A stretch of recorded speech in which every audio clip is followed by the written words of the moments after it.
কোনোদিন দেখি নাই। আসসালামু আলাইকুম ভাই। ওয়ালাইকুম সালাম। ভাই বালতি লাগালেন কেন মাথায়? ভাই বালতি লাগাইছে কত কাজ করে তো পরে যাই। ও তো ভাই আপনি যদি এত উঁচাই কাজ করেন মেয়েদের বালতি লাগাবেন আপনার মাথায়? তো অবশ্যই আমি তো আত্মরক্ষার জন্য অবশ্যই বালতি ব্যবহার করবো। আত্মরক্ষার জন্য? হ্যাঁ। কি বলেন, এটা কোনো সম্ভব? আরে কি বলেন, আপনি কোনোদিন দেখেন নাই? না ভাই দেখি নাই। আমি প্রথমে স্টার্ট করছি। ও মানুষ এতে হ্যামলেট লাগাই? মানুষ এমনকি মোটর সাইকেলে, আমি তো হেলমেট লাগাই, আমি এখানে বালতি লাগাইছি। না, সেফটি হ্যামলেট লাগাই, সেফটি হ্যামলেট। আপনি কি লাগাইলেন এটা? আর ভাই সেফটি হেলমেট তো লাগে মোটর সাইকেলে, আমি লাগাইছি বালতি। এখানে যে বিল্ডিং কাজ করবো এই জন্য লাগাইছি। ও আচ্ছা আচ্ছা আচ্ছা, নতুন স্টার্ট করেছেন।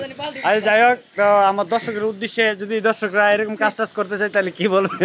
দর্শক ভাইরা, আপনারা যারা কন্ডিশনে কাজ করবেন তাহলে আপনার এত কাজ করলে মাথায় একটা বালতি দিবেন আর এরকম একটা ক্যাপ লাগাবেন। আপনি চেহারাটা বাঁচবে গরম থেকে, পরে গেলে বালতি বালতি মাথায় থাকলে মাথা ফাটবে না, শরীর আঘাত খেলে কোনো সমস্যা হবে না। আচ্ছা, তো দর্শক আপনারা একটু জানাবেন ওনার যে উদ্যোগটা কেমন হয়েছে। আর আপনারা একটু দেখছেন উনি যে হেমলেটটা লাগাইছে, ওনার হেমলেটে আরো জীবন যাওয়ার সম্ভাবনা বেশি, কিন্তু উনি বলতেছে জীবন নাকি রক্ষা করবে। আর যাই হোক।